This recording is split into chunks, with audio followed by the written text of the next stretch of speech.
that if you join the reservation, we will be able to okay. It is possible. Yearly one week. Okay, just like They will make future. of course our goal should be like that, but even 16 rounds will become again all kinds of much complete when I'm chanting. Very less focus is there. Please Yes, so we do all these things. There is many of my office projects already about. I think I should not put it in that time. It will solve. Yes. Get a solution. Going to implement the solution. It is working.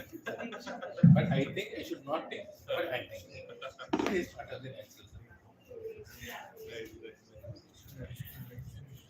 So the timing is just try and restrict it just so slowly you have the qualities here. One day you might be so once somewhere I heard it is better to struggle in Japa than to struggle outside. Yeah. Struggling in Japa is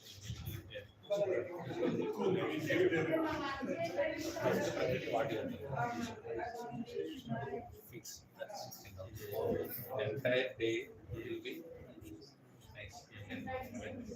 Don't do that 16 hours. The day will be busy. Yes, you will see the difference.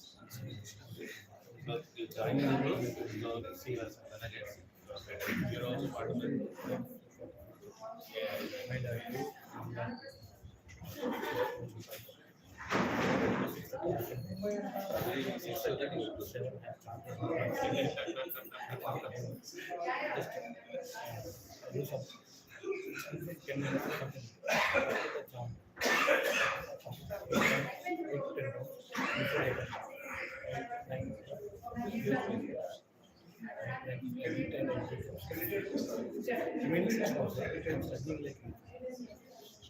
Evening get number.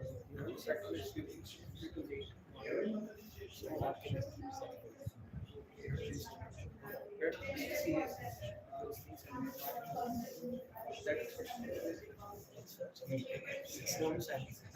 I used to wake up at 6 o'clock. Now I wake up at 4. Last webinar here because it's starts at 9. It starts after 12 o'clock. You can do anything. Officially starts at 5. But after 12 o'clock, you can sit and midnight 12 o'clock. Okay, the link is okay. Then you can start. There are some parties going to wake up at start at 3 o'clock. Today at 3 o'clock, there are 15 people. They have completed 4:35. Maybe they are doing the household work. 6 o'clock, they will go down. They have to cancel over there. Around By 5. chance, do you have a thread or rubber band?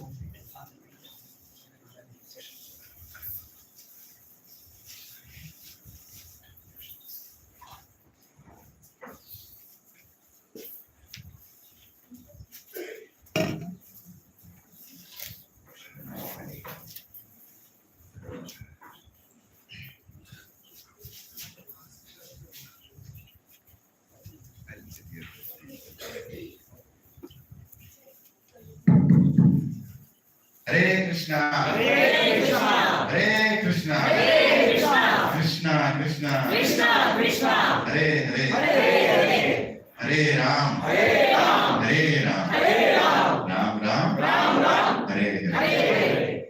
So, let us welcome His Grace Gauranga Prabhuji, 3 Lord enthusiastic. Hare. I just want to say something. Today morning I was thinking, Prabhuji is here. Why is he here? Because we all know why he is here.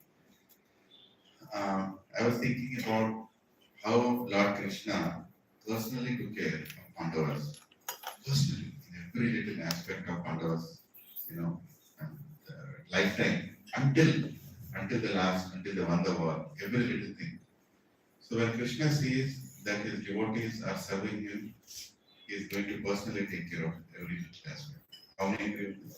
You've seen this in many, many ways. I really feel that somehow Krishna's glimpse has fallen on this side of the planet and this side of the city. And that is the reason he is personally taking care of us by preparing us for his appearance again and again by sending Gauranga Darshan board to give Gauranga Darshan to us. So we can please consider these classes as not a random arrangement done. These satsangs are not a random arrangement done, and we are destined to be here. If we are still alive in this room right now, that means there's something special happening. So for the next 3 days, today, tomorrow, and day after. The day after tomorrow is Gauranga, Gauranga itself. Put all your time and energy in hearing, coming here on time, and hearing attentively, contemplating it, and actually preparing ourselves. Let it be a preparation, which Prabhuji is anyway going to explain. Sikshastakam prayers, and let our chanting improve. By this effort, this Gaur Purnima should make a big difference in our life. Because indeed, something very big is happening. His well as Bhakti Prince Maharaj was here till yesterday. And before he went, in this running race, there is this race, where one person does and gives it to the next person holds it and runs, right? Literally, Maharaj gave it to Prabhuji and Prabhuji is continuing until Gaur Purnima is finished. And there are many other programs also, which are scheduled with Prabhuji here, which are announced at the end of today's program. There are total 7 programs, not only this. So please take advantage until Prabhuji is here. Gauranga Darshan Prabhu has come to give Gauranga Darshan and always Krishna Darshan also to all of us. So let us welcome Prabhuji with 3 loud and enthusiastic. Hari Bol, Hari Bol, Hari Bol. And all glorious devotees who are making it in the morning in spite of their offices, in spite of so many difficulties. Aunties especially, small children, or big children packing their bags, everything. And by the way, there is this nice book that is released by Prabhuji. Can you show them? Yeah, you can show it from there. It's called Sikshastakam, Hari Bol. Prabhuji just released it. So everybody, order it and get it. If Amazon can bring it by tomorrow, you can get it signed by Prabhuji also. I'm also going to talk to. How many of you want that book? Yeah, so you can easily order 50 of them. I can ask Subara Prabhu if you can order them here. So Gaur Purnima day, we can get a signature from Prabhuji. Prabhuji is here. Right? Or even till Sunday, actually, Prabhuji is here. So there is the book, and here is Prabhuji, who has written the book, and who's going to speak about Sikshastakam. Hare Krishna.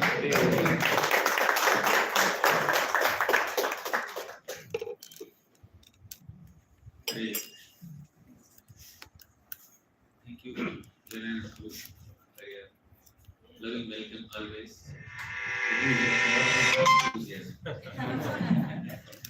Today he was introducing all the new devotees.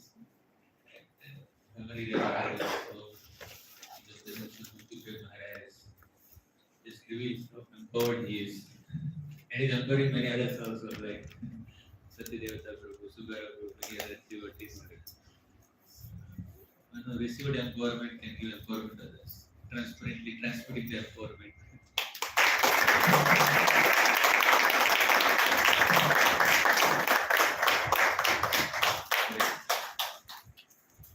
So, on the occasion of Gauranga Purnima, we will discuss the most essential teachings of Lord Chaitanya Mahaprabhu in the form of Sikshastakam.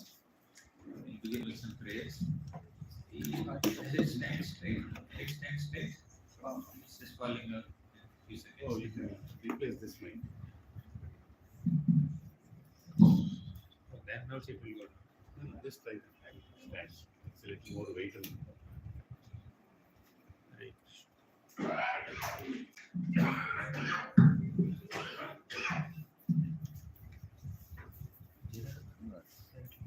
You can just use directly.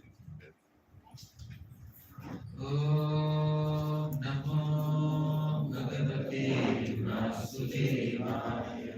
Om Namo Bhagavate Vasudevaya. Om Namo Bhagavate Vasudevaya. Om Namo Bhagavate Vasudevaya. Om Namo Bhagavate Vasudevaya. Om Namo Bhagavate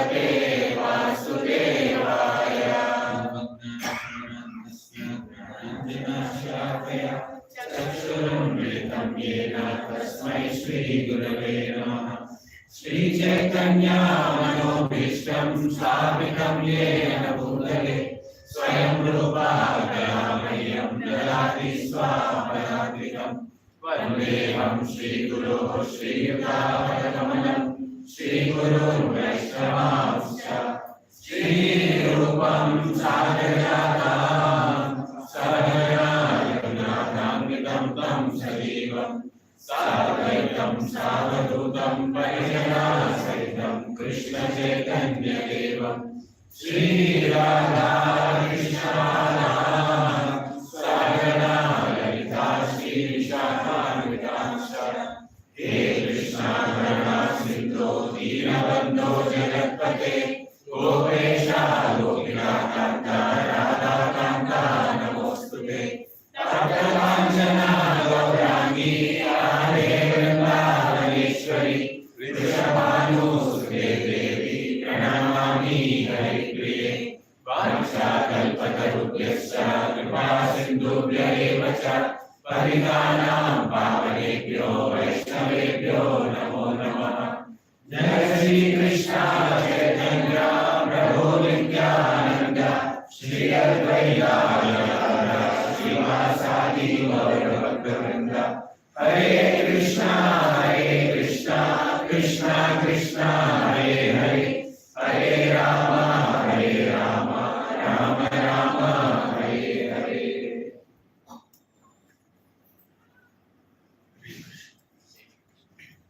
My humble obeisances to all the devotees at Achigoli, Satsang, okay.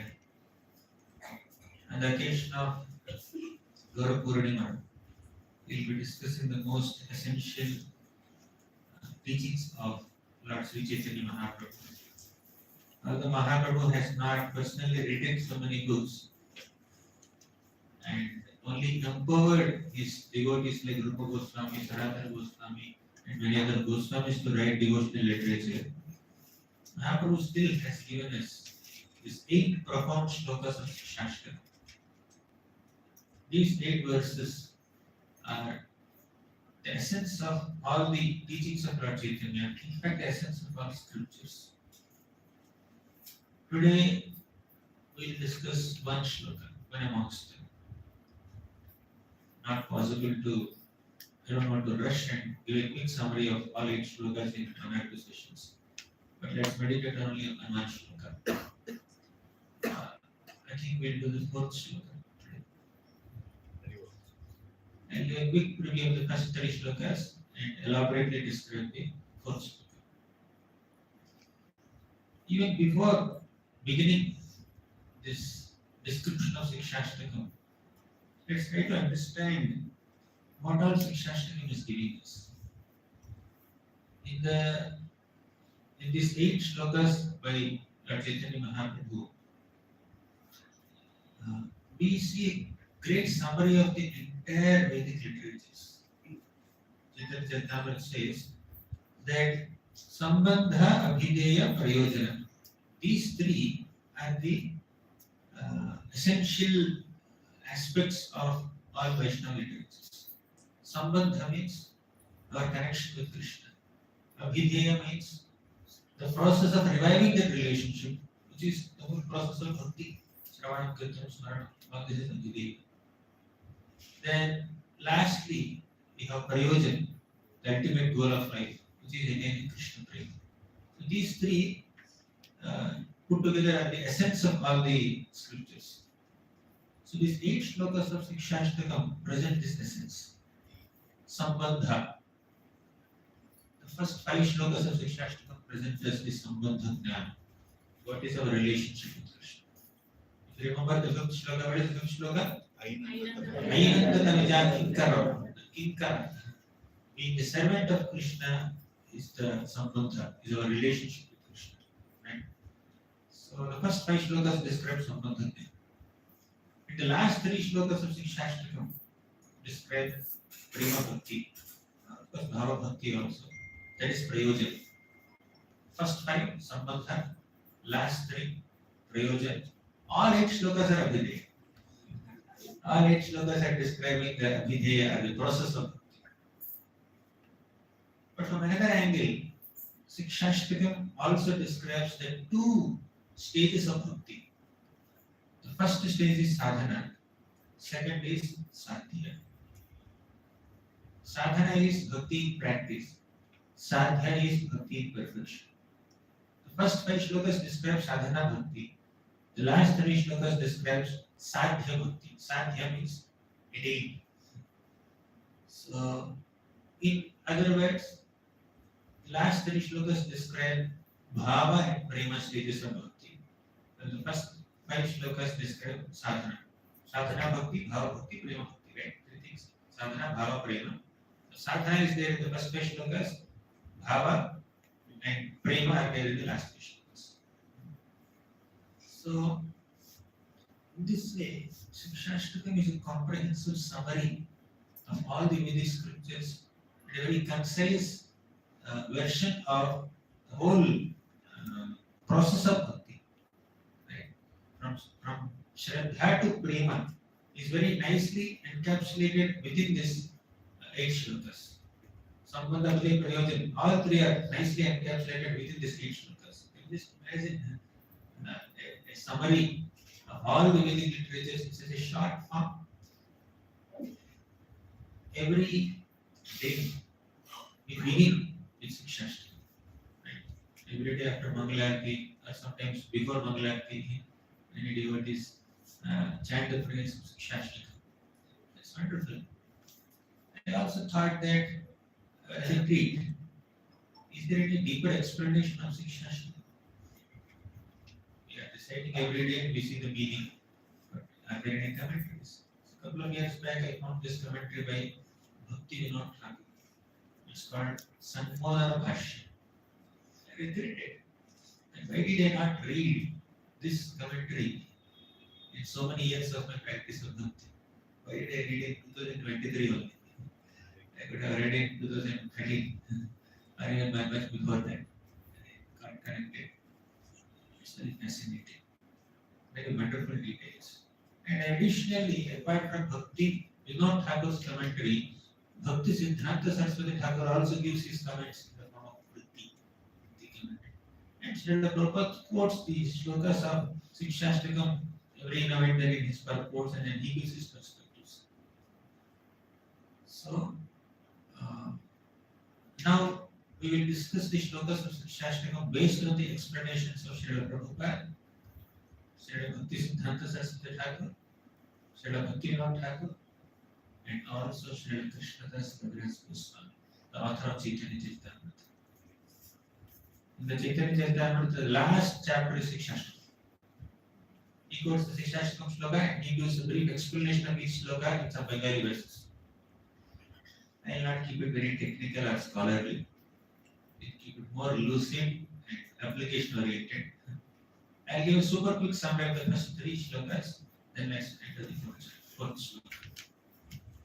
First shloka, Cheto Darpana Marjana. Can you recite it? Yes. Cheto Darpana Marjanam Bhavamahadavadi Nirvavanam Shreyavanam Vidyato Jivanam Anandam Purivartanam Pratipadam Purnamrita Swadanam Sarvama Samadam Param Vijayate Sri Krishna Sankirtanam Sarvatma Snapanam Param Vijayate Sri Krishna Sankirtanam. Param Vijayate, let there be victory, let there be glory. To what? The process of Sri Krishna Sankirtan. What is Kirtan? Kirti means glory. Kirtana means to glorify. Sankirtana means to come together and glorify. Or Sankirtana also means the best form of glorification. Or the completeness in glorification. Whose glorification? Krishna Sankirtan. Sri Krishna Sankirtan.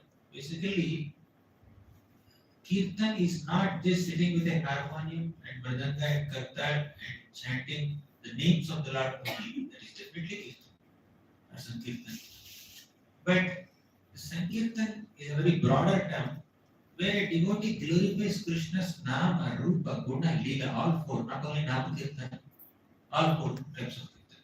Param Vijayate Sri Krishna Sankirtanam. Sri Krishna Sankirtanam basically means glorifying Krishna's nama, name, rupa, form, guna, qualities, leela, pastimes with our body, mind and words. Glorification is not done only by speech, only by words. When you are serving the Lord, doing some menial service here, there is also acknowledging the glories of Krishna. That is, you can glorify the Lord with your body also, not only with your tongue. You can glorify the Lord with your mind also by constantly thinking about His glories. So Sri Krishna Sankirtanam is a very broad term that means that we need to glorify Krishna's Nama, Rupa, Guna, Leela with our body, mind and words. Manasa, Vacha, Karma. So in the first shloka, Chaitanya Mahaprabhu describes 7 benefits of glorifying, of doing Sri Krishna Sankirtan, of glorifying Krishna. What are they? Number 1, Cheto Darpana Marjanam, means to purify the heart of the mirror of our heart. Heart is like a mirror. When the mirror is filled with dust, you cannot see your reflection, isn't it?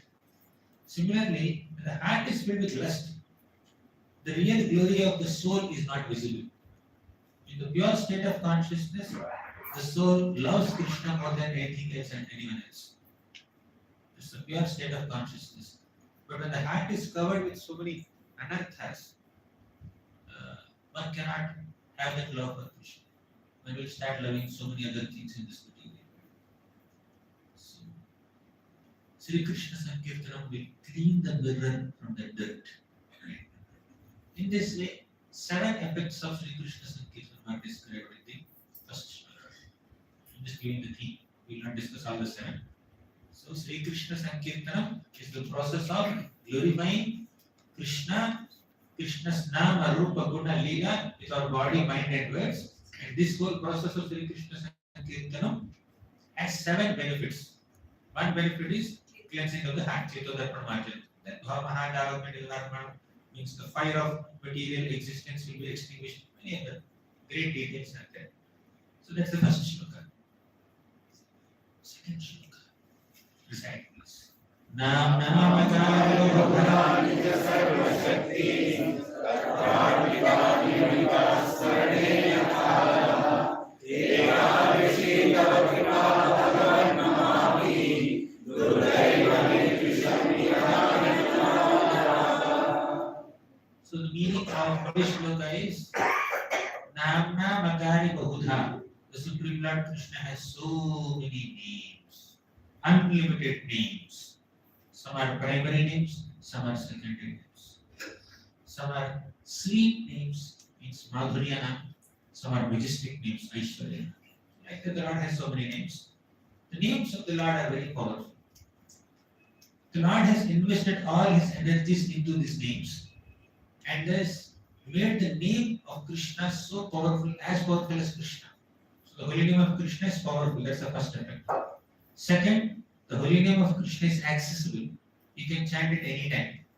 There are no hard and fast rules. Accessible. Third, the holy name of Krishna is merciful. The holy name is powerful, accessible, and merciful. So 3 qualities of Krishna's name are described. While the first shloka describes Krishna Sankirtanam in general, the second shloka specifically focuses on the glory of name, Nama Sankirtanam specifically. But the problem is that Durdaiva Midrisha Vihajani Na Anuragaha.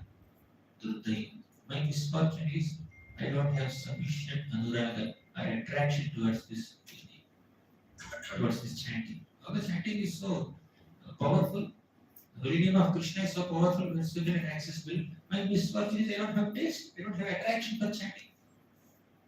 Why there is no attraction for chanting?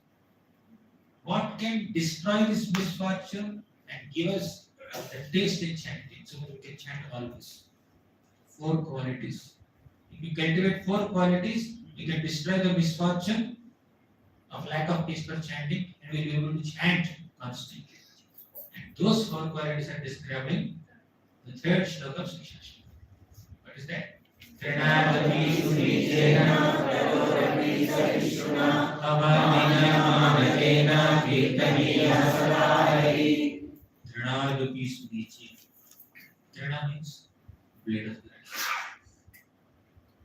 Trinadapi Sunichena means you consider yourself lower than a blade of grass also. Very difficult. Very elaborate description is there. The answer is.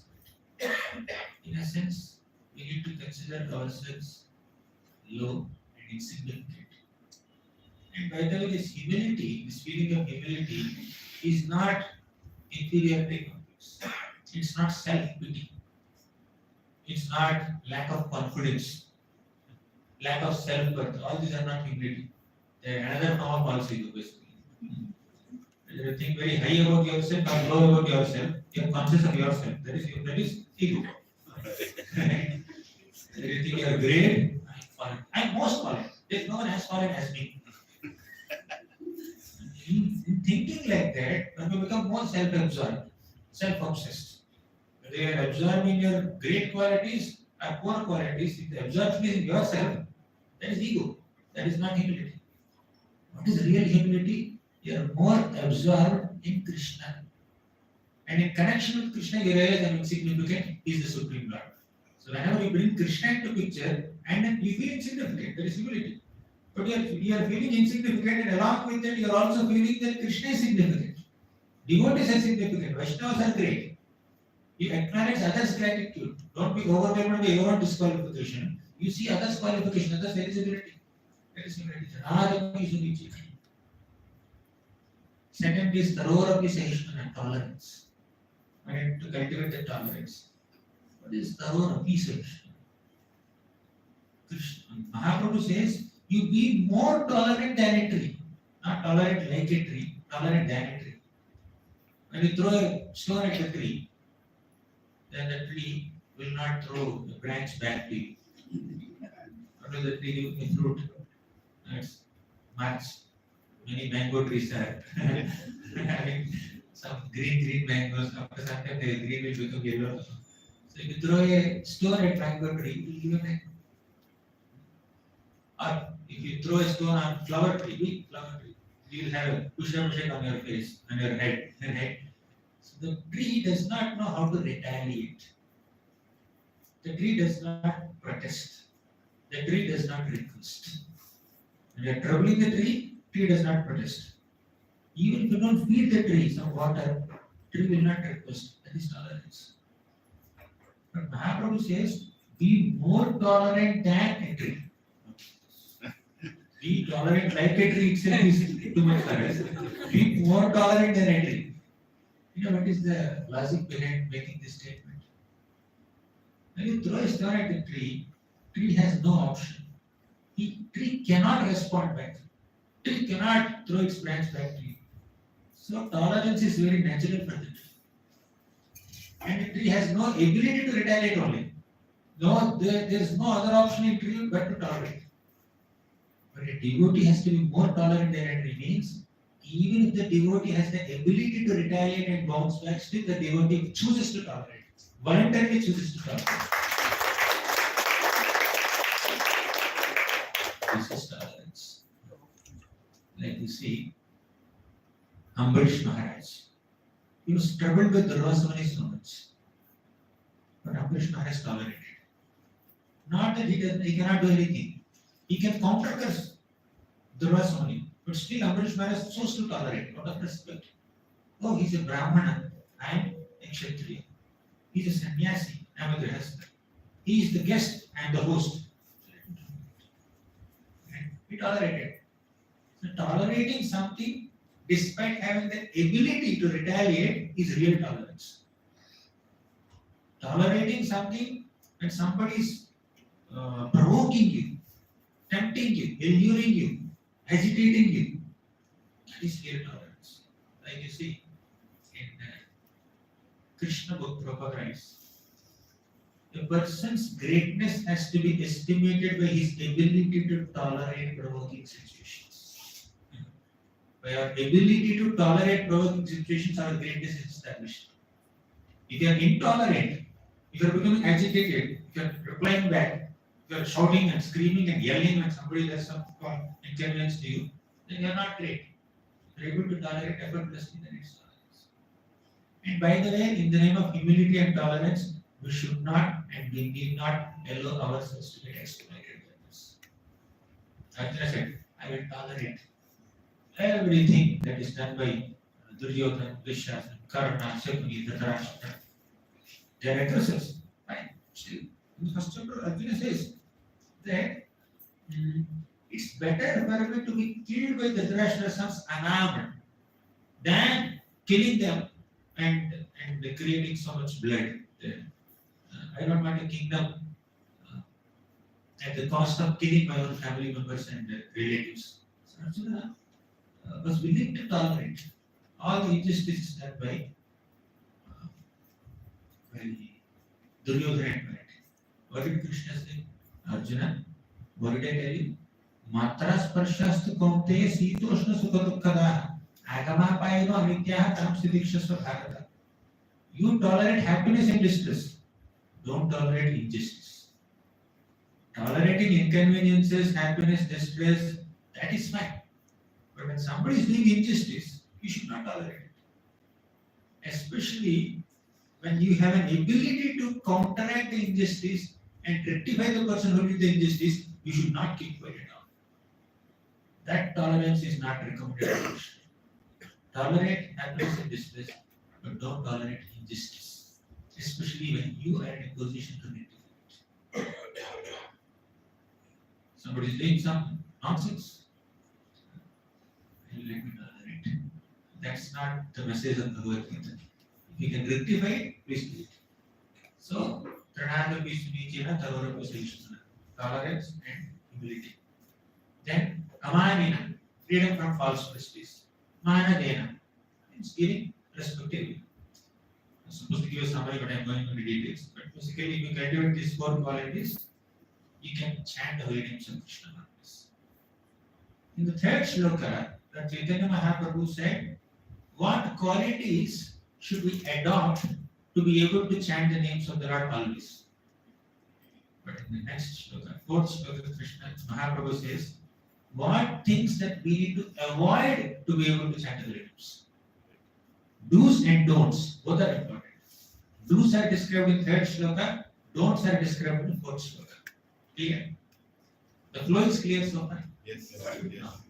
Now let's get into the fourth shloka in greater detail in the next 1 hour. 1 hour.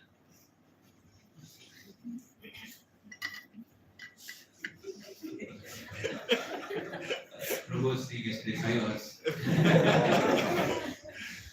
I was about to say 42 minutes. He said 1 hour. He's the best negotiator. So, next one, fourth shloka. Na dhanam, na janam, na sundari, kavitam va jagadish kamaya, mama janmani janmanishware, bhavatam bhakti. In the third shloka, Krishna spoke, Lord Chaitanya Mahaprabhu said, 4 things that we need to adopt. In the fifth shloka, he says 5 things that we need to avoid. In the fourth shloka, he says 5 things we need to avoid. 3, 4, 5. So first shloka describes 5 things we must avoid. Number 1, dhanam. Na dhanam. I don't want wealth, my dear Lord. Na dhanam. Second, na janam. I don't want followers. Third, na sundari. I don't want a beautiful spouse. Fourth, kavitam va. Very interesting point. Kavita. Kavita can refer to poetry or praise. But Acharya says that this Kavita word also indicates some flowery language of the Vedas. Sometimes the Vedic Karmakandic sections of the Vedas, they describe in flowery language, you do this vrata, you will get this destination. You perform puja of this personality, you will go to that planet. You will get so much wealth, you will get good wife, good children, good name, prestige, if you follow this vrata, that vrata. So Kavitamba refers to this flowery language of the Vedas. The Vedas are presenting so many promises, alluring us. You do this, you will get that. You do this, you will get that. I don't want all that Kavita. Kavitampa. Oh, Jagadisha Kamai. Jagadisha means Lord of the universe. Na Kamaye. The word na comes right multiple times. Apply it to Kamaye. Kamaye means I desire. I don't desire. Na Kamaye dhanam. I don't desire wealth. Na Kamaye janam. I don't desire followers. Then I don't desire beautiful spouse. I don't desire to follow all the flowery instructions of the Vedas that promise high grade of sense enjoyment and material enjoyment. I don't want all this one. Then what is the fifth point? Mama janmani janmanishwar bhavata bhakti rahituki tvai. Life after life, let me perform devotional service unto you. Ahituki bhakti, unmotivated, selfless bhakti unto you. I want to perform life after life. So in this second half of the shloka, Mahaprabhu said one more thing, which is not aspect of very devotee. Mama janmani janmanishwari. What does it mean? Janma janma means many spiritualists want to get liberation by practicing spiritual life. But Mahaprabhu says, even if I have to take one more life, I can take. Even if I have to take birth after birth, so many births, no problem. As long as I do Ahitiki Bhakti. Basically, the obstacle in Bhakti is desire for liberation. So these are 5 obstacles in Bhakti. What are the 5 obstacles? First, dhanam, wealth. Second, janam, followers. Third, sundari, spouse, attachment to opposite gender. Fourth, kavitamba, flowery language and Vedas. Fifth, desire for liberation. 5 things. Mahaprabhu said these are 5 obstacles.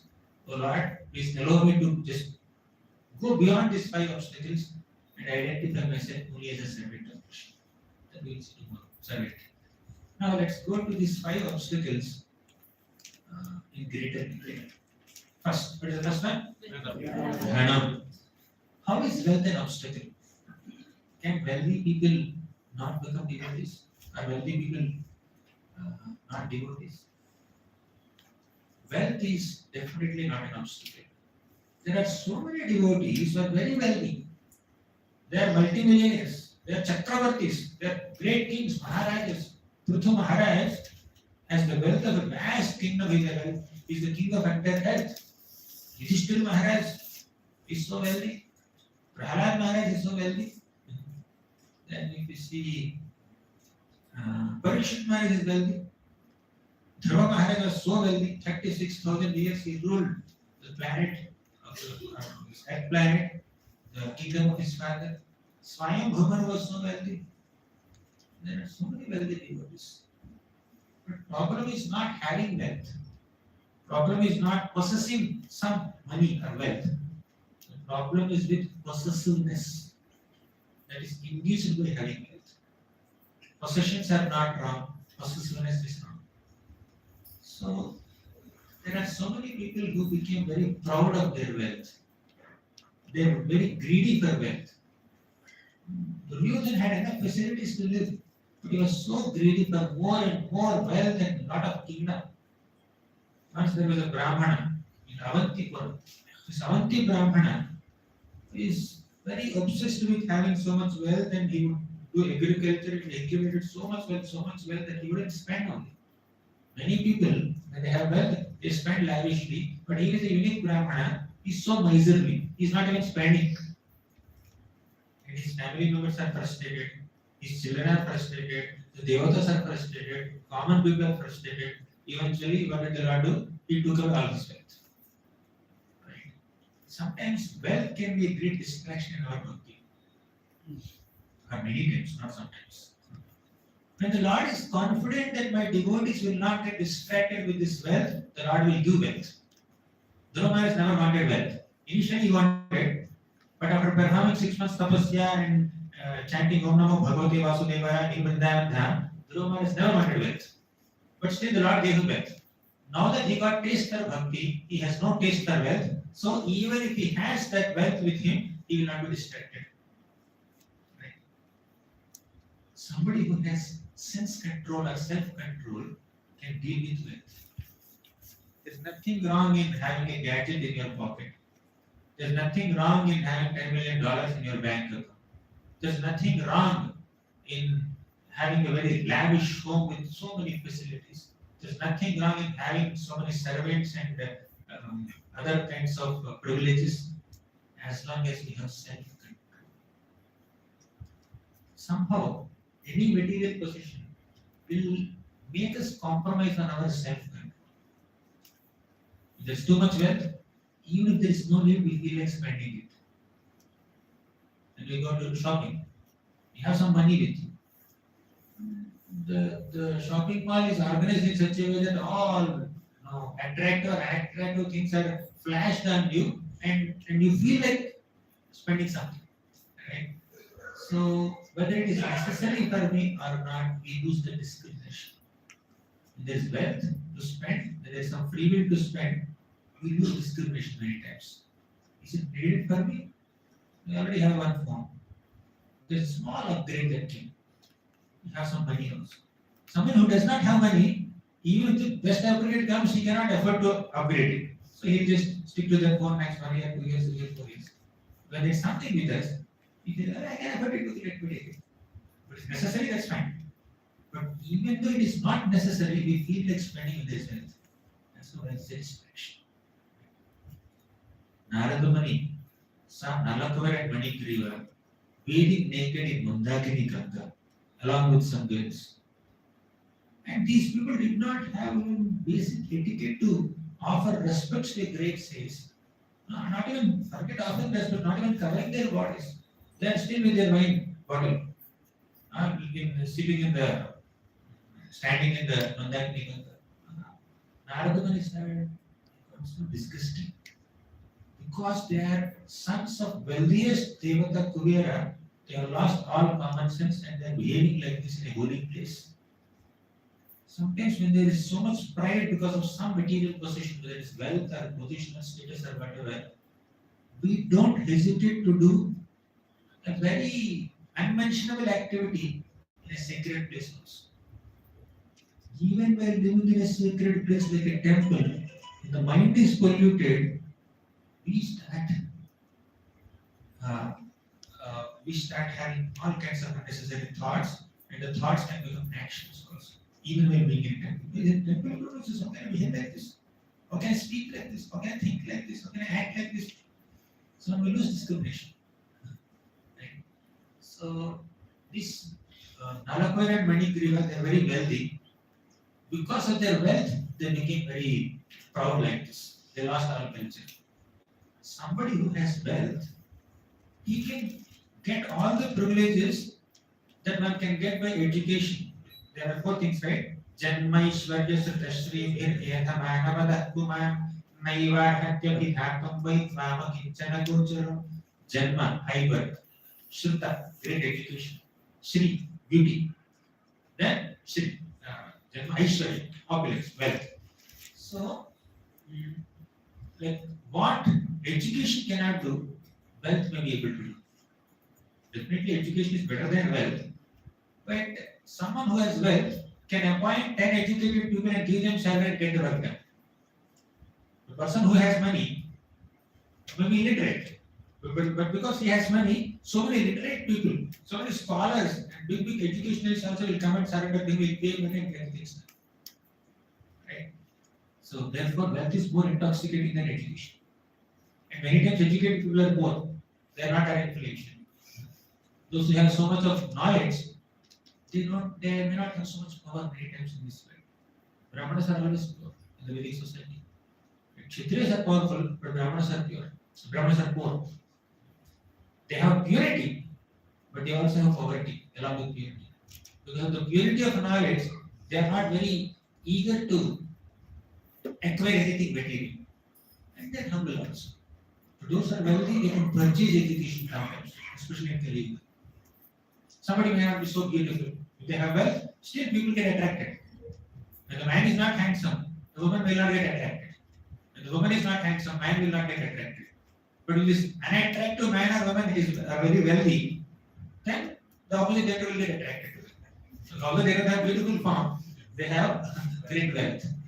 So that is the attractive element. So Janma, Ishwarya, Shruta, Shri. Even if somebody does not have so much reputation, still they are wealthy. So let me just be it. I'll get wealth. So wealth can be a greatest distraction in bhakti if one does not know the art of using that wealth in Krishna's service. Being wealthy is not wrong, but if we don't know how to use that wealth in Krishna's seva, that wealth can be a great distraction. Sometimes people who have so much wealth, they cannot train their children properly. Children, because of so much of confidence that they get because of their parents' wealth, they will not study properly many times. They will not respect people properly. They will not respect teachers properly. They don't do hard work. That's why in the previous days, the kings would make it a point to send their children to the forests or to some gurukul or to some humble place where they live with very, very basic facilities. Be accustomed to living in a poverty-stricken life. For example, the king Prachina Garhi, he sent his sons, about 10 Prachetaras, to the forest, go and do some austerities. Even Darshan, he had sent his 10,000 sons Harias first, and later 1,000 sons Shavalas first to the forest to live in basic facilities. You live with basic facilities and experience poverty. Although they are kings, they are living in the forests. Then only the wealthy person will be able to empathize with a poverty-stricken person. Therefore, even if you have access to unlimited wealth, adopt poverty. Embrace poverty. Live a simple life. That inclination to live a simple life and embracing poverty will help us empathize with most people. Because most people in this world are not very wealthy. Some people are wealthy, the top 10% or 5% may be very wealthy. Most people are simply middle class people or poor people. So we'll be able to have that compassion when we practice living a poverty-stricken life. Not be poverty-stricken, but basic facilities, with simplicity. Right? So there are many other perspectives we can say, but Mahaprabhu is profoundly saying, "Na dhanam, I don't want wealth." Only on this wealth part we can discuss 3-4 hours where how wealth can be great distraction in spiritual life. Nahayan yojushato joshyan buddhi brahmso rajogunah Srimadara Vijatyadi Yatra Strijutamanta Asavaha. And somebody has wealth, they will be addicted to Stri Judam. They will be addicted to opposite gender, they will be addicted to gambling, they will be addicted to intoxication. Wealth, women, wine. All three they can acquire with women, wealth, women, wine, and this intoxication, gambling, and other illicit things. So all one can become addicted to all this when they have wealth. If they are not careful enough, if they are not trained properly to utilize their wealth for noble causes.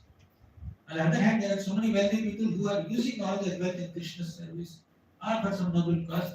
That's great. That's a great utility of wealth.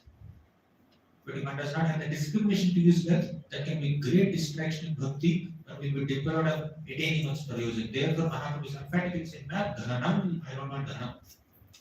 Second, na janam. Janam is followers. Sometimes or many times, followers can be more intoxicating than wealth.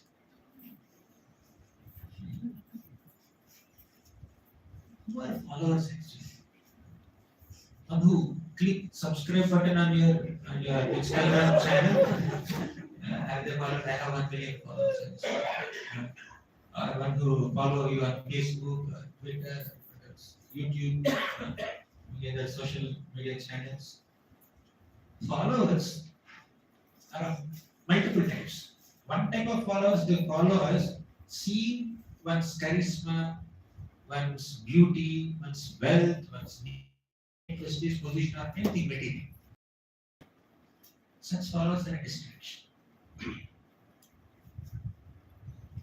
But who are real followers? Or what kind of followers we are supposed to seek as propagators of Krishna consciousness?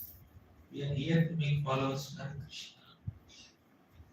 If they subscribe to the process of bhakti, not to subscribe to your channel, but subscribing to the process of bhakti, that should give us more happiness. Right? So we need to make more and more followers of the path of Krishna consciousness, that kind of followers are great. We need thousands and millions of them. But those who follow an individual or an organization just to see the external glare of it, external comfort or charisma of it, they don't stick to the what they subscribe to for a longer time. Real followers are those who follow the process of bhakti. How much are these followers, quote unquote followers, are absorbed in practicing Sravanam, Kirtanam, Smaranam, Bhakti? That is the success of creating followers. Then Lord Chaitanya Mahaprabhu was going to Vrindavan with so many followers. Then Sanatana Goswami said, this is not the right way to go to Vrindavan.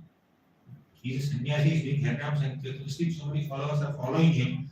But Sanatana Goswami said, no, don't go to Vrindavan this way. Then Mahaprabhu went back. All the way he went back to Jagannath Puri. Then again he organized for another Vrindavan Yatra. This time he did not go in the public path. He went through Jharkhand forest, in a very secluded path, forest path, where only tigers and deer can see him, not human beings. Very few people knew what Mahaprabhu is trying to do. Otherwise, so many followers are there. Sometimes followers can be a great distraction. Even if they are genuine followers, when we are too attached to the followers, when we are too addicted to receiving claps and whistles from them, what would happen is our practice of bhakti can become very superficial or shallow, where we expect only claps and whistles and we don't focus on glorifying Krishna. We expect only numbers, we don't focus on the quality. We see more the quantity and not quality. So sometimes followers can be very intoxicating. When some people follow, now to please them, we present what they expect us to present, rather than presenting the truth. Right? Of course, we need truth. Customize the presentation in such a way that everybody will understand, but the intention is to give them Krishna. But if the intention of giving Krishna to people becomes an intention to impress them and get their attention for oneself, that's a big distraction. Very thin line between these two. Sometimes in the name of spreading bhakti also, sometimes one could be very distracted to try to please the quote unquote followers. And Mahaprabhu says, Nadhanam and Chanam, they are not followers. The real followers are those who follow us or follow us with the intention of coming closer to Krishna. We are not here to bring followers for Krishna, not for one's own self. However, while a pujari is doing arati on the altar, along with the Lord, the pujari is also visible, isn't it? He has to stand on the altar and then do it. So after the deed is the pujari is visible. In that sense, okay, someone who is representing Krishna may get some kind of attention, but that attention should be utilized only for Krishna's service and should not become a distraction in one's own bhakti. Or once Prabhupada, I don't remember exactly, but once Prabhupada, I think one devotee was doing arati like this. While doing arati to the deities, he's focusing on his hand and biceps or whatever. How strong it is. So the attention went there. So from the lamp and in the hand, it went on the other things. He felt a bit embarrassed. So we are here not to become self-absorbed, we are here to become absorbed in Krishna. So while we are spreading Krishna consciousness, for example, a pujari is taking scented oil and applying it on the deity. Right? Fragrant oil and applying on the deity during the Abhishek, Gaur Purnima ceremony, for example. That's the service to the Lord. If the pujari becomes enthusiastic, okay, I will also get some scent on my hand.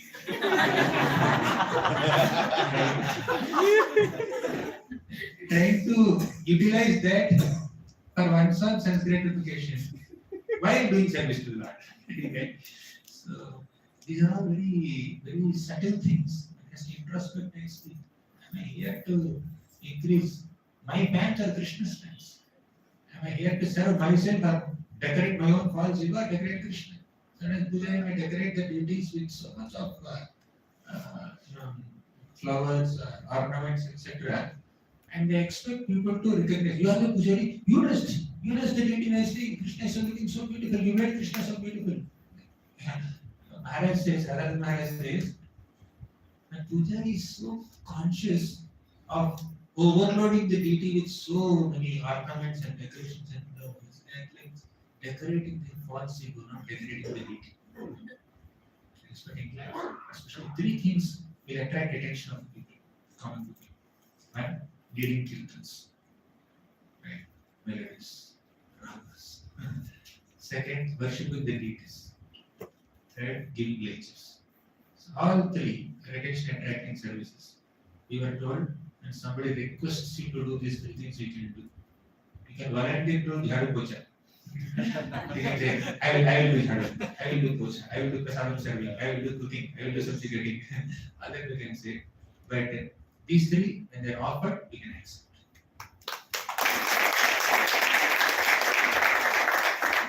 Because these three things will create you as followers. Right? These three things will earn a lot of followers, and the followers can be a distraction. Yes, this has to be done. This way, of course, we have to do. Not that we run away from these three things, but be careful. Right? You don't have to hate rose. Be careful about the thorn. When you're holding a rose, the thorn will pierce your hand. You just be careful about the thorn and then offer roses to the Lord and make garlands and use roses nicely. Like that. So, Nathanam, Najanam, na Sundari. Now, this attraction towards opposite gender is even more intoxicating. So intoxicating that even while chanting the holy names of the Lord, even while sitting in a temple in a holy dham, in the presence of so many Vaishnavas, and even in the presence of who is not attentive, can think about the opposite gender. When we do various devotional service, attract the attention of opposite gender many times. But Chaitanya Mahaprabhu was on his South India Yatra, next to him was his assistant, Kala Krishna Das traveling along with him. Kala Krishna Das. He was attracted by these Bhaktataris. These Bhaktataris are some kind of gypsy people. They have sent some woman to allure his mind, and he just gave in, and then he went to their camp directly, leaving Lord Chaitanya Mahaprabhu. Lord Chaitanya Mahaprabhu had to personally go and hold his shikha and pull him back. Okay, come, be with me. You are not meant to be there. So, Prabhupada writes, if one is not determined in devotional service, even the Supreme Personality of Godhead also cannot save. He can save him. But the problem is, the Lord will not give us His service or His love or any spiritual privilege when we don't want it. He will inspire us to take it, but He will not force, He will not impose. You can inspire people, you should not impose, you should not force. He does not want force and love. When somebody is forced to serve me, we are not comfortable to receive that forceful service. Similarly, Krishna also cannot force anyone to serve him. So he respects our independence, respects our free will, acknowledges our freedom. He doesn't want to push us as forces to accept anything that we don't want to accept. So when somebody is attracted to the opposite gender, not attracted to Krishna, Krishna does not want to push him. Okay, you come in my side. He does not want to push. Okay, you want to explore, we explore. That's very dangerous thing. The Lord does not want to force us. So sometimes attraction towards the towards sensual enjoyment towards the opposite gender can overwhelm even a sincere practitioner and degrade even a sincere practitioner to such lower consciousness that people will lose reason. That's why Prabhupada says, if one is not determined, even Krishna cannot save. Because the Lord is determined to give your free will to you. May this devotee retain his freedom or her freedom to come to me. I don't want to force this person. Otherwise, he can hypnotize all of us to make us pure devotees and premi bhaktas within a moment. He's a great magician. Right? No magician or no hypnotist in this material world can even compare to Krishna. So Krishna is the greatest magician. He can do some magic, he can do some spell. Okay, you come to me. Next moment he's premi bhakta. Or he's having some madhurya rasa or vatsalya rasa. At once he can do that. He can create a transformation, but he does not do that. Initially I was thinking, why Krishna can't force all of us or just make all of us pure devotees? Why he has to give us independence? Why he has to give us free will?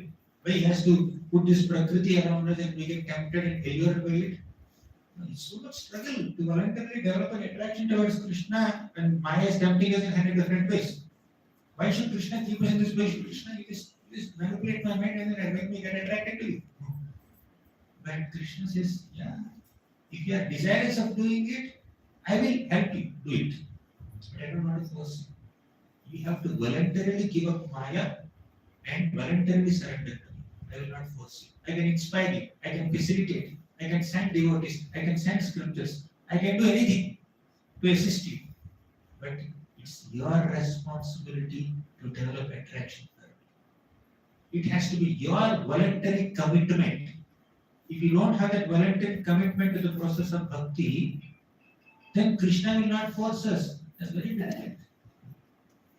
So, attraction towards opposite gender. How much it can distract a person, we can see in the case of Sobhari. Sobhari, when he was underwater and he saw two fish mating, people can't even make out that the fish are mating. Everybody has aquarium. What the fishes are doing in aquarium, nobody can figure out. They just see, taking photos and enjoying happily, but people can't understand. But the Sobhari saw it, and he desired a wife.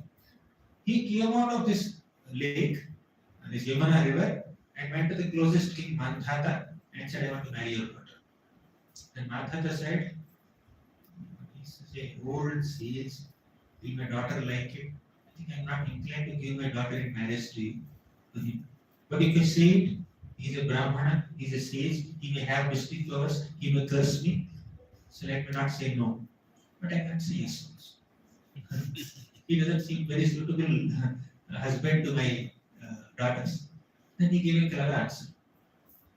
I have taken a vow to get my daughters married to whomever they like. So my assistant, my soldier is there, he will take you to the palace where all my 50 daughters are staying.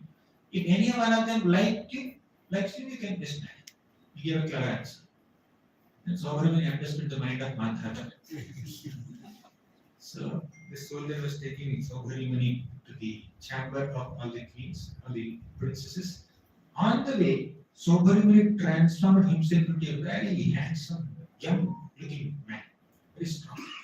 And all these 50 daughters saw Sobhari and said, I want to marry him, I want to marry him, I want to marry him. There was a big fight between all 50 of them. Then Mandhata was obliged to get all 50 of them married to Sobhari. Here was he in Vrindavan, in the middle of Yamuna Nadi, doing some meditation on the Lord, and suddenly he became the husband of 50 women. And within no time he became the father of 5,000 children. Each of these 50 princesses, 50 queens now, they gave birth to 100 sons. Then he started contemplating after a long time. He thought, I was one, I became 51. Now I'm 5,001. My family will extend. So then he contemplated and divided the shelter of the Lord. All this happened because of Vaishnava Aparat. He did Aparat to Garuda. But the point here is sometimes desire or attraction towards opposite gender can kill our common sense. And when we are obsessed in the direction, even Krishna cannot save. He can save us, but he does not save us because he does not interfere with our independence. That's very scary. Yeah. What should scare us in bhakti is we have freedom, we have free will. That should scare us in bhakti. Many people desire, I want freedom, I want independence, I want to do whatever I want to do. I can serve Krishna with this independence. I think like that. No, we cannot serve Krishna whimsically. We need to have some guide. We need to have some guru. We need to have some spiritual authority. Under their guidance only, under the instruction of scriptures only, we can say. Let me give one little example. You know, kite. Yeah. So one little boy, for example, anybody, boy or adult. So they are flying kite. They are releasing the rope like this. And the kite is flying so high, very nice. Very beautifully, the kite in the sky, very colorful tails are there, three sides. Like the kite is looking so nice in the sky. And suddenly this person who is flying the kite started winding up the rope. And the kite came little down. He started winding up more. The kite came much down. The kite is thinking, I want to fly high. Why this fellow is pulling me down? Why can't he allow me? I need freedom. I need independence. I need to move in all directions. And this person is pulling the string. If only someone can cut this string, I can fly the way I want. The kite feels like that. What will happen to the kite? Fall down. But in the first place, why this person is winding up the rope? This man who is flying the kite understands. If the kite goes higher, then it may collide with other kites. Or it may just bump into a big tall tree. Or it may get destroyed by the movement of the wind. So the person who is flying the kite will see all these three things. Tall trees, other kites, and the movement of the wind. So these three things can destroy the kite. Therefore, he keeps releasing the string sometimes, winding up the string sometimes, and totally withdrawing the kite or allowing it to go to higher heights. Or this person may have only that much rope. Right? So multiple things are involved in this. So the kite feels I need freedom. It will not get freedom, it will get destruction. So similarly, we cannot live our life independently. We cannot even serve Krishna independently. We need to have some guide. We need to abide the scriptural instructions. Scriptures are saying something, and in the name of serving Krishna, you are doing something else. Guru is saying something, you do something else. Our spiritual authority is saying something, and we do something else. So that even if we don't like, if there is an obedience and submissiveness to the instructions and spiritual authority, that will save us, that will protect us from the wind or from other kites or the long tall trees, right? So what's the point of kite flying so high and high for 2 minutes or 3 minutes or 10 minutes and finally ending up in a tall tree stuck there, no one can bring it down. Or by flying so high, thinking the kite is flying, but actually the wind is making it fly. But as soon as wind subsides, the flight will collapse.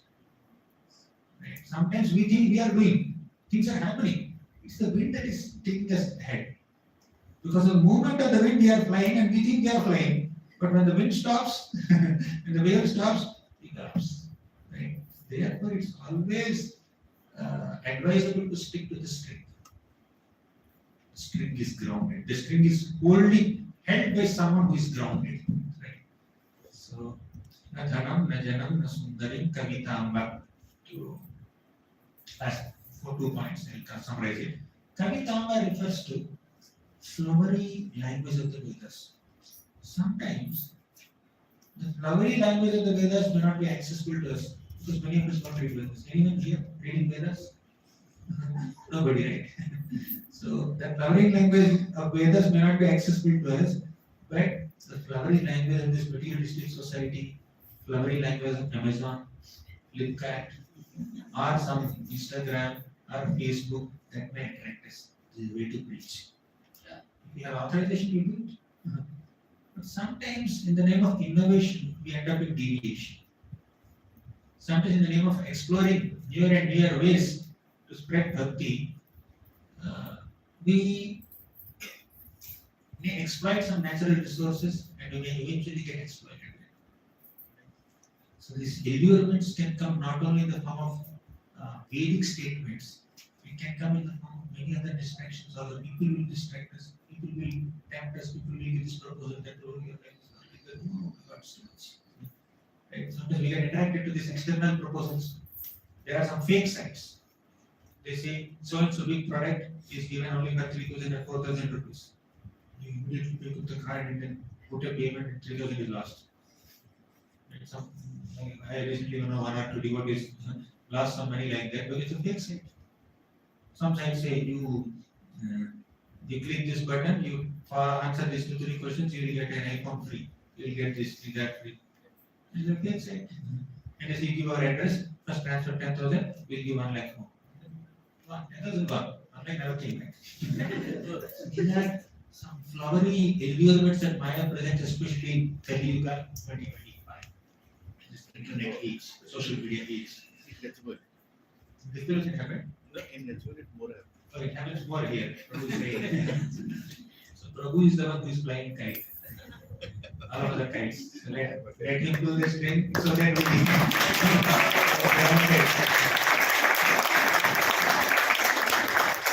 those who are experienced in bhakti can guide others in the right direction. But sometimes we think we know more than the experienced devotees. We need to be obedient in service. That helps us. Sanadham Rajanam Nasundarim Kavitamba Jagadisha Kamaye Mama Janmani Janmanishware. Liberation is never an aspiration for a devotee. Now, let me quote some shlokas from Bhagavatam that summarize all these points. Dhritarashtra says, he says, Nanaka Prishtham Nachaparameshtyam Nasarvabhaumam Narasadhipatyam Na yoga siddhir apunar bhavam va samanjasatva virahaya kankshi Nanaka Prishtham. I don't want the position of Brahma.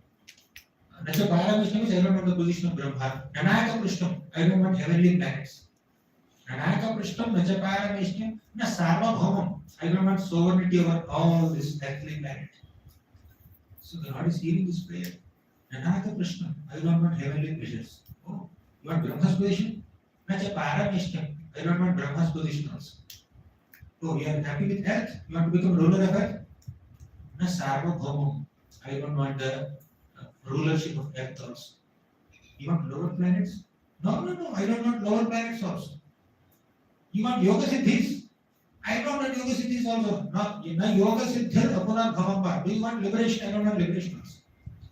Basically, devotee wants exclusive shelter of Krishna. And just not to render service to Krishna. That's what he says. Bhavatat bhaktir ahaituki tvai. I just want ahaituki bhakti. Unmotivated, uninterrupted, selfless devotional service to you is the only privilege I have. And that bhakti is better performed in the association of devotees with the guidance of devotees. Not whimsically according to our own mindset. So, Ahituki Bhakti means bhakti which is done without any selfish motivations. Whatever we are doing, whatever we are thinking, whatever we are speaking, let it be for Krishna's pleasure. It's easier said than done, but we have to come to this standard. That's the goal of life. That's our natural characteristic position, constitutional position. We naturally want to serve Krishna selflessly, but whenever we are expecting some returns from our service to Krishna, then that is a distraction, that is being unnatural. It's so unnatural for a soul to serve with selfishness, but it's extremely natural for a soul to serve selflessly. Savai pumsa karo dharmo yato bhakti radhokshade ahaituki apratihata. Taking breaks is not natural for the soul. Apratihata. Having material motivation is not natural for the soul. What is natural for a pure spirit soul is selfless bhakti and seamless bhakti. Unmotivated bhakti and uninterrupted bhakti. Consistent bhakti. So that is what is natural for the soul. So the whole process of bhakti is meant to bring us to a stage where we become more natural and come out of this unnatural way of doing things. We have to be more natural. It's our nature. The spirit soul's nature is to selflessly serve Krishna. Selfish. So these are some parts of the fourth sloka. I think I conclude here. We have 10 minutes for any questions. Thank you. Sikshastakam ki jai.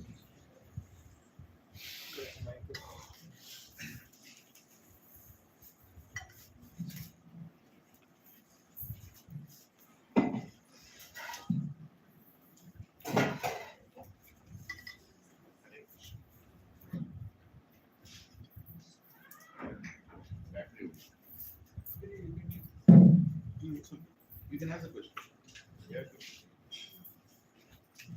Hare Krishna. Thank you so much for that. Sorry, I had a question on the third verse. Shastra. So when you explained that tolerance doesn't need to tolerate injustice. So we have three kleshas. Adhyatmic, Adidevika, understand we have to erase tolerate.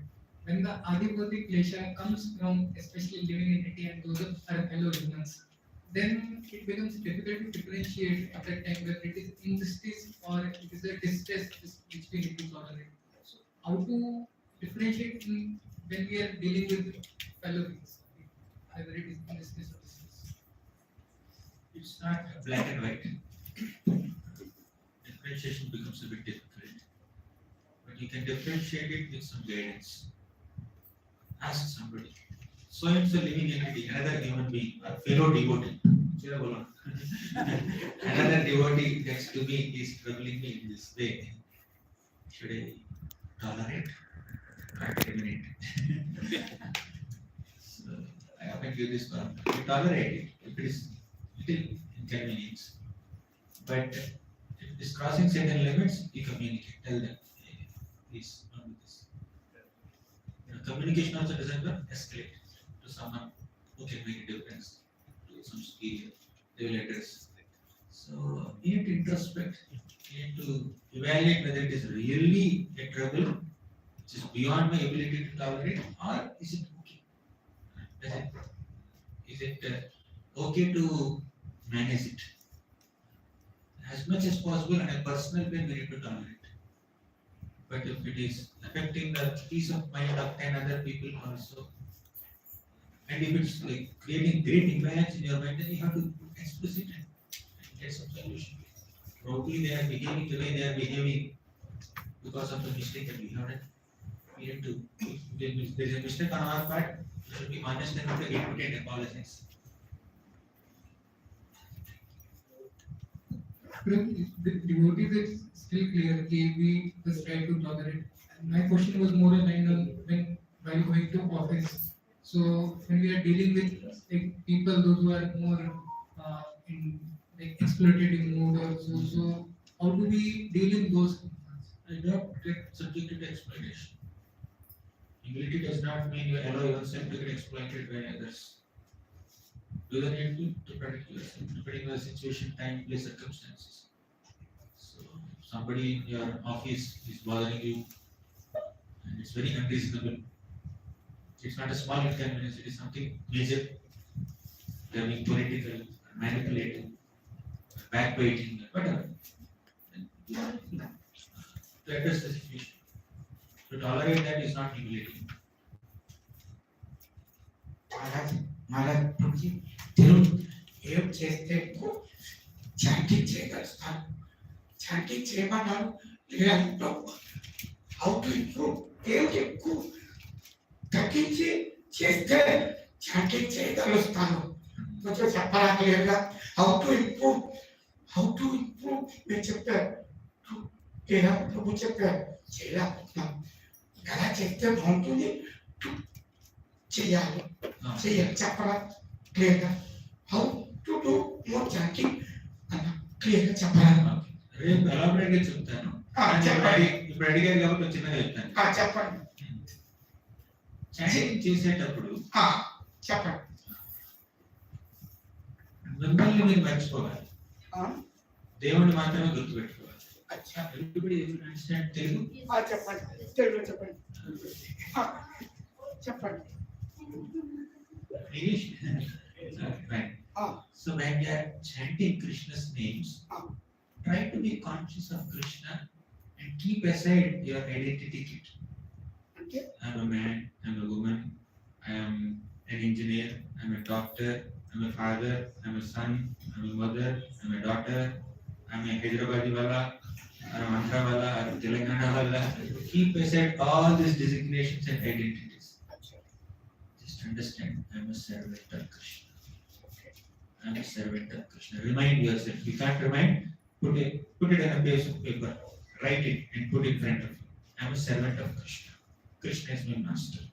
So the more we are conscious of Krishna, and the more you are conscious of your relationship with Krishna, your connection with Krishna, you can chant better, you can go deep into this holy name.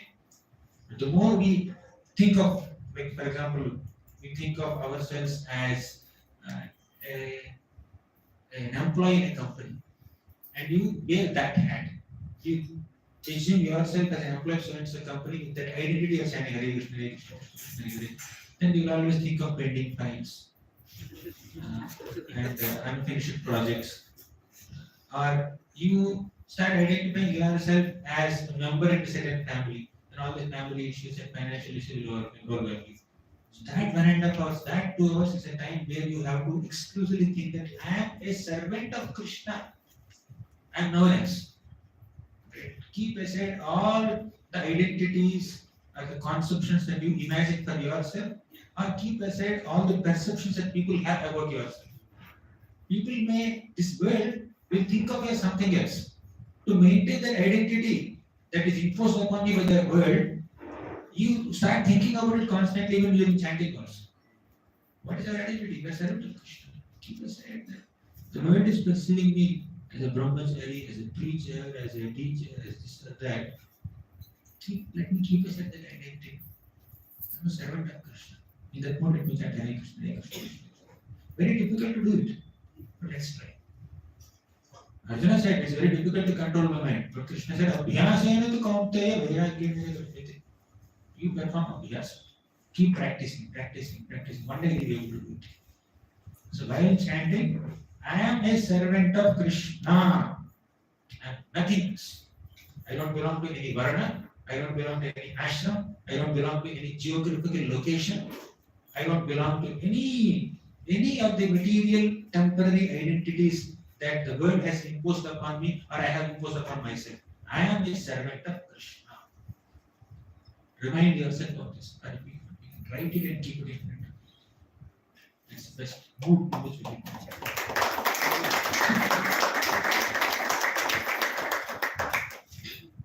Hare Krishna, Prabhuji. Thank you so much for such an inspiring class. So my question is, I'm always conflicted in understanding two statements, Prabhuji. So the first one is to have that strong desire to go back to Godhead in this very life versus desiring for pure bhakti even after life after life. So what is the right understanding and the right aspiration? Yesterday, Bhakti Maharaj mentioned something about this. You try to finish off your job in this material world, in this life itself, as much as possible. Try to become as serious as possible, humanly possible for you in bhakti, and then try to go back to God in one lifetime only. But if Krishna wants us to come back again for some seva, we should be willing to come back. Right? Ideally, the meditation and the practice should be in such a way that we raise our bar, our anarthas, and then try to come back to God in this one lifetime only, as Prabhupada said. But if Krishna expects us to come back for some seva, we should be willing. In that sense, Mama Janmani Janmanishwari will work. But from my side, let me try to finish off all the attachments that I have. Give up all the distractions and focus only on Krishna.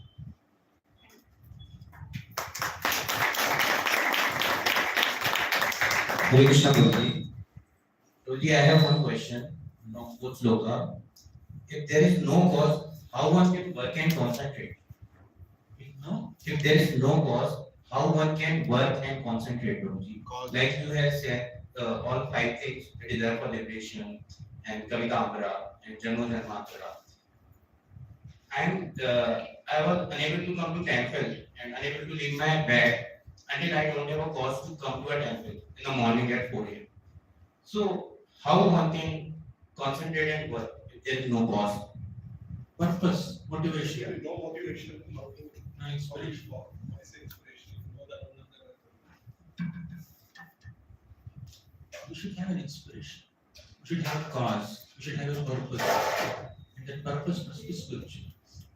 When we say na dhanam, na janam, na sundari, are these the causes that you are talking about to come to Krishna? Now, many people in this world, somehow we are wired, especially I can say about Andhra because I was born and brought up here. So we are wired to think that going to temple is only to fulfill a specific desire. ఏమో దండం పెట్టుకున్నది ఏం లేదు దండం పెట్టుకున్నది పిల్లలంటే పెద్దలు ఏమంటారు తెలుసా లేదు ఏదో కోరుకోవాలి దొరికిలో వచ్చినాక రావాలి కోరుకో They don't say Prabhuji you learn this mantra you don't know Telugu that's okay the parents don't say you learn this mantra chant this shloka in front of the Lord or meditate on the meaning of this shloka and ask him to give you an opportunity to serve ask him to give you an inspiration to love you, serve you. They don't say all this. We were never told us. In our circles, no one has told their children to do this. They say, go to the deities, go into the temple and say, if you get first rank in your exam, we'll break one coconut. we'll do 11 predictions. Or we'll do some sashtang dandavat around the temple. So, always motivated practice of spiritual life is induced in us. So we need, as you said, cause. We need a cause. I need a motivation. I need a purpose. I need to attain this. Without getting this material benefit, I have nothing to do with God. God is there only for two things: to solve my problems and to fulfill my desires. Otherwise, God has no need in my life. That's the wiring in our systems. What to do? Unfortunately, but when we are aspiring for dhanam, is the dhanam permanent? Wealth is not permanent. Name, fame, prestige are not permanent. Followers are not permanent. Or attraction to opposite gender, the enjoyment we get from opposite gender is not permanent. Nothing is permanent in this world. Then what is permanent? Our relationship with Krishna. So our focus, the purpose of the cause that I am talking about is reviving that relationship with Krishna. Let me reunite with Krishna and go back to him and have very nice spiritual life, devoid of birth, death, old age, disease, and an eternal life in his loving family. That should be the cause. Will you one more question? Like, wind comes, kite flies away. As wind goes down, kite comes down. Still the flyer may going down. It is constant at that point. So how can we constant at that point when time comes? Okay. Even when there are some reversals and difficulties and miseries in life, how can we keep our consciousness high? Chanting will keep the consciousness high. When you're chanting the name of Krishna constantly or regularly, may not be constantly, you are in touch with that high spiritual energy.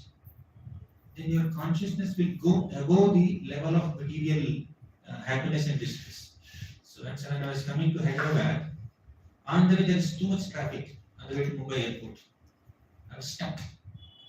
Then I got down from the cab, took an auto, went to the nearest railway station, and I took a train to reach the airport on time, just on time. Then when the flight took off, from the windows I was seeing all these roads and skyscraper buildings and buses and trains and all the vehicles on the road are looking very, very small from that altitude. Now the red signal on the road will not affect me, will not stop my flight. And the green signal on the road is of more relevance to me because I'm flying an airplane.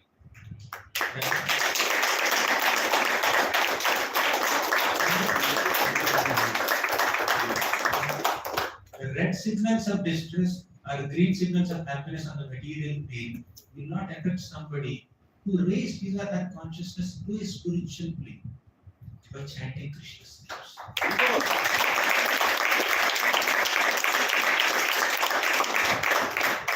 Regularly hearing Bhagavatam and chanting Krishna's names is a way to be in touch with that spiritual power so that you don't get affected too much, you don't get overwhelmed by the material happiness and distress.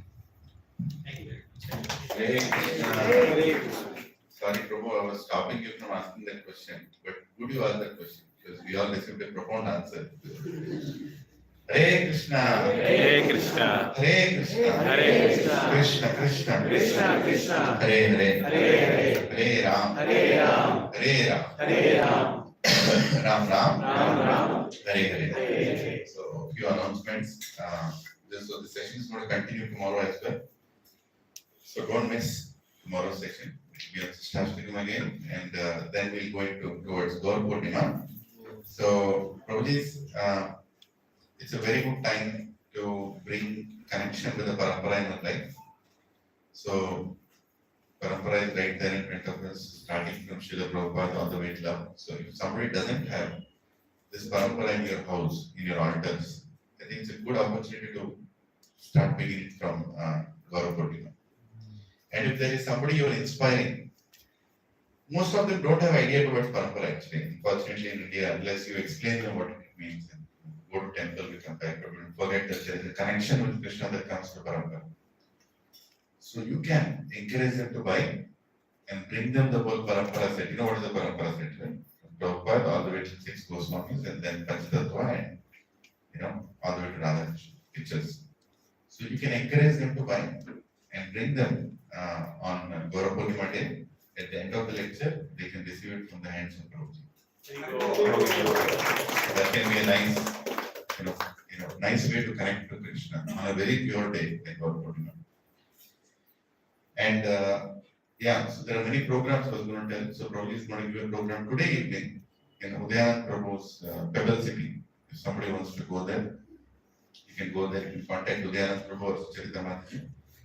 And tomorrow morning again here, and then tomorrow evening this will be planned, but Prabhuji has another class. So day after morning, Prabhuji is in Abbot's, ISKCON Abbot's temple. You know, we always go there and hear the lecture and Gaur Purnima celebrations. And day after tomorrow evening, we have Gaur Purnima celebrations in center in presence of Prabhuji. There was a lot of negotiations that went through to get that time of Prabhuji. So don't miss it and do it with enthusiasm. There are a lot of services that are there. I'm just telling in advance because we don't have much time. There's a decoration service of the whole place. When Gauranga Mahaprabhu is coming, Gaura Sundara is coming, our hall also has to be Sundara. Right? So whoever wants to volunteer for that, please mention your name in Gachibowli Satsang group, and maybe can somebody volunteer to head it so they can contact you. Yeah, my wife. Yeah. And Sirsha Mataji. So you can contact her, them, and they will tell you what all decoration has to be done. Decorate it in such a way that Supreme Lord is happy. It actually shows our state of our heart, how nicely the hall is decorated. Don't think it is decorated. And tomorrow evening, we want to do a little bit of cleaning of the hall, because Gundi goes, and before Gauranga Mahaprabhu comes also, we can do a little Gundi Jamal in this hall. So who all can spare 1 hour tomorrow between 7 to 8 o'clock? Yeah? Today? Tomorrow. Yeah, tomorrow after. But Prabhuji is announced they'll have offices, right? Otherwise, their bosses will clean them from office. Huh?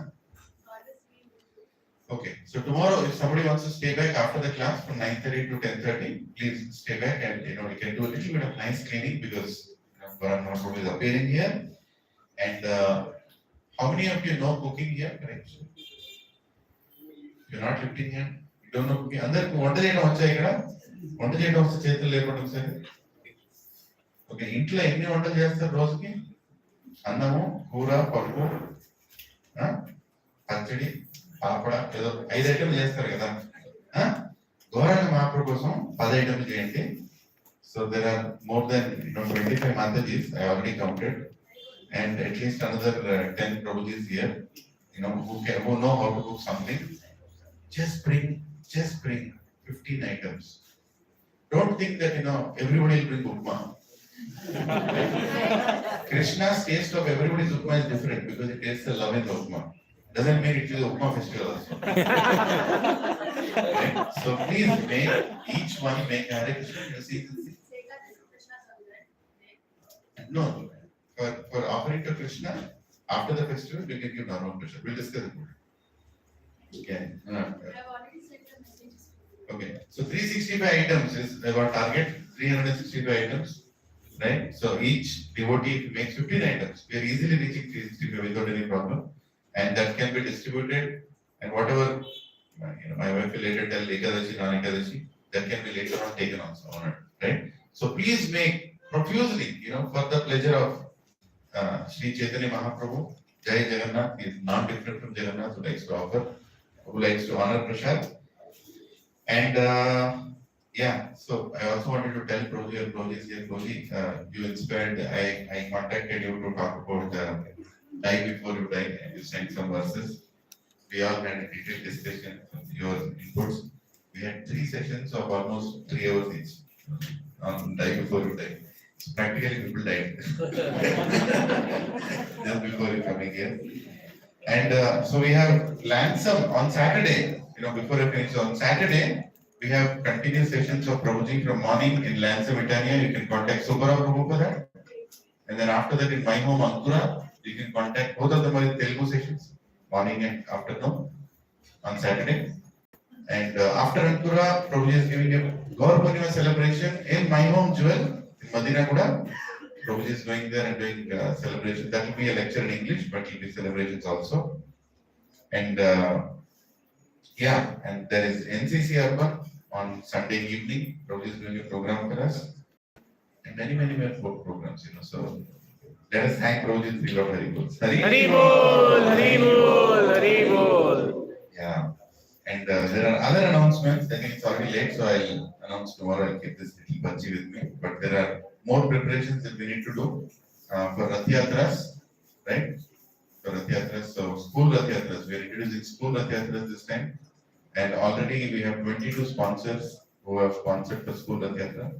So hopefully we'll start reaching out to schools. We'll discuss a little bit about that tomorrow, right? And see God and His Holiness Bhakti Swami Maharaj is so motivated. He called his entire leadership team and he had a meeting on school Rath Yatra. They are approaching the government. They are doing it in a massive way. In Ujjain, maybe 500 schools, 500 Rath Yatras. We try to put an idea. Krishna is trying to implement it elsewhere in a very beautiful way. We also can do our part, right? Yeah. So Hare Krishna, Krishna Krishna, Hare Hare, Hare Ram, Ram Ram, Hare Hare. Today we have birthday of Satyadev Prabhu is here. Hare Bol, Hare Krishna. So I asked my wife. I asked my wife if she can get a cake for Prabhuji, but this morning they cannot get a cake, but we are getting a watermelon. You're not getting watermelon?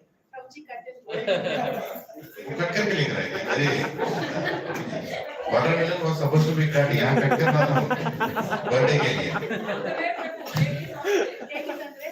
Okay. Hare Krishna. Thank you very much. Hare Krishna. Chappan go, please get dry items. Fresh Ekadasi items should be got.